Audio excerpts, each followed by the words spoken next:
Much of the songs are written in what we call witch language. Give you kind of an idea. Many of you talk on the CB, unless you know what a smoky is, and a 10-4, and a front door and back door and rocking chair and these type of things. You don't know what you're talking about. Same with witches. When you're in the first and second level, you have to learn over 2,000 words that said by anybody else mean something totally different than when you say them. We're doing occult words today, and we're going to start with glamour. A glamour, or glam, is a magical act, spell, or more likely psionic ability which changes the way in which the practitioner or another is perceived, most often but not exclusively done to make the subject of the magic appear more attractive, thus the name.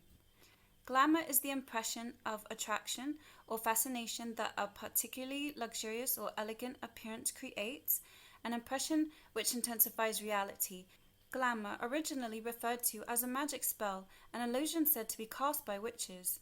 And they gave us Glamour magazine, and according to this witch word, it's an illusion, so nothing on the cover or written in the pages are real, and probably not even worth the paper that it's printed on. Let's look in our voodoo glossary. The second word is called fix. To place a curse on someone, the phrase "I'll fix you" likely originated with this meaning of the term.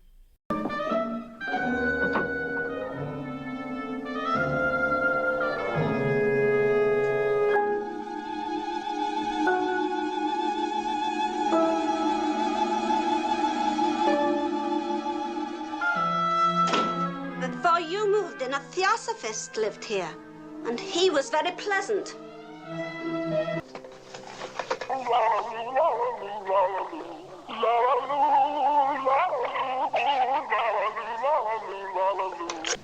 You broke into his apartment, didn't you? I didn't break in, dear. And you fixed his phone. All right, why don't you fix it? My hands are tied. She's even forbidden me to tell Shep about her predicament.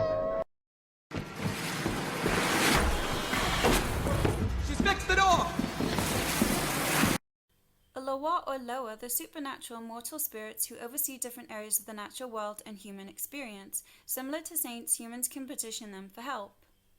A Loa is a voodoo deity, that is, the power of a divine archetype working through a congenial personality built up for it by human worship and invocation in voodoo. The most frequent means of manifestation of the Loa is by temporary possession of a devotee. Some of the names of the Loa are Yamaya, Momo Brigitte, Urzuli, and Baron Samedi. Here is Angelina Jolie with this powder all over her face. I vaguely remember it. The story was, this is a makeup malfunction. It's all over her chest and face, and she looks dazed. I don't think this is a makeup malfunction. Each lure has different colors, so different colored scarves are used to call them. White Carlin powder is used to attract certain deities and to identify them.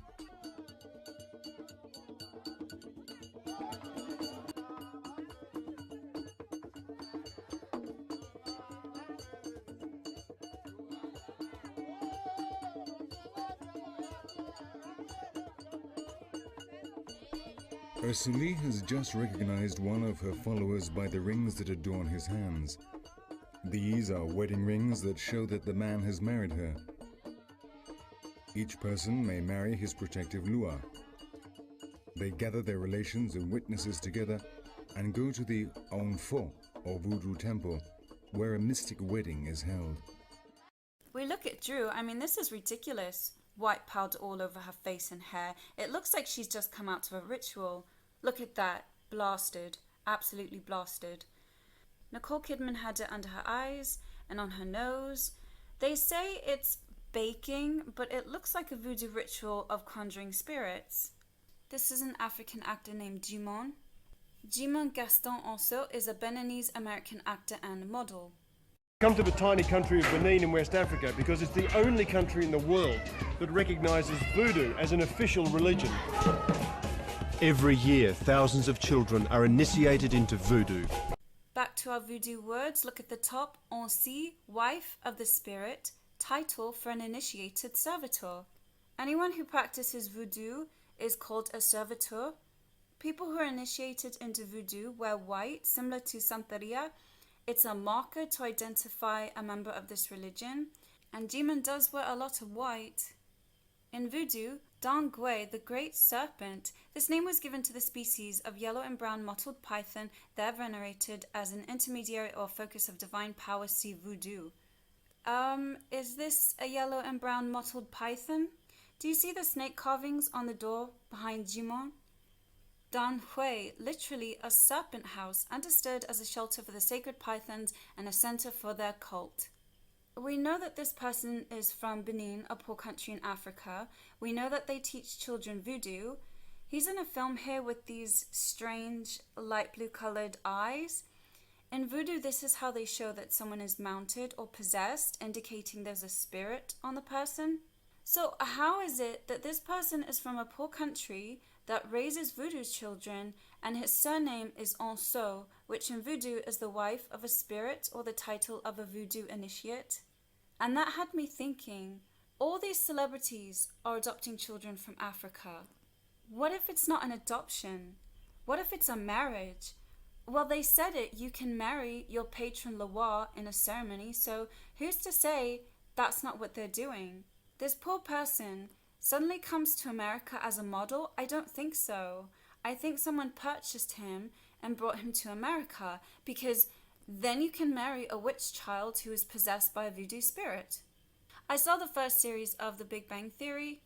Sheldon has this word he likes to say called bazinga, and he is giving us the Baphomet. He claims when he says the word, it means he's joking about something. Again, referencing the voodoo glossary, the word at the bottom is bazango, secret society and the rights of this society. It's a voodoo word, and the definition doesn't refer to jokes. We are looking at Scott Cunningham's Encyclopedia of Magical Herbs, and the word is fascination. Fascination, the art of placing other people under one's power through sounds, gazes, colors, etc., meaning hypnotizing and mesmerizing. This is lovely, Gillian. What does it do?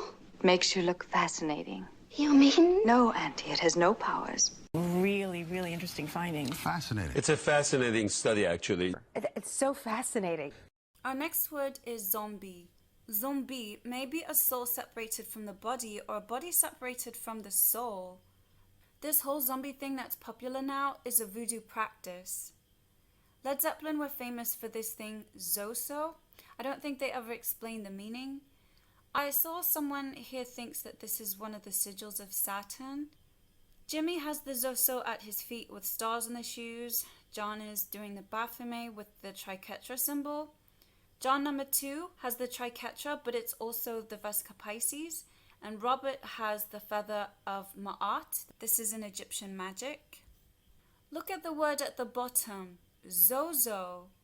Egyptian obelisks represent the phallus of Osiris. You find them around the world in major cities.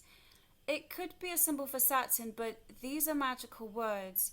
These things are in our everyday language, and they really shouldn't be. We can stop this by using our power to disengage. Stop watching TV. We can stop going to the cinema. We can stop buying the celebrities' perfumes and music and cut them off right where it counts, because they care about your money first. I'm not supporting pedophilia, and I'm not supporting celebrities and the atrocious behaviors that they engage in.